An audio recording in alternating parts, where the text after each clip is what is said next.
برا بن عازب رضی اللہ عنہ نے بیان کیا کہ رسول اللہ صلی اللہ علیہ وسلم جب اپنے بستر پر لیٹتے تو دائیں پہلو پر لیٹتے اور پھر کہتے اللہم اسلمت نفسی الیک ووجہت وجہی الیک وفوضت امری الیک والجأت ظہری الیک رغبۃ ورہبۃ الیک لا ملجا ولا منجا منک الا الیک آمنت بکتابک الذی انزلت وبنبیک الذی ارسلت۔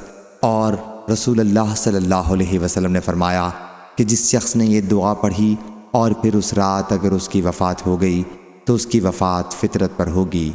قرآن مجید میں جو استرہبوہم کا لفظ آیا ہے یہ بھی رہبت سے نکلا ہے۔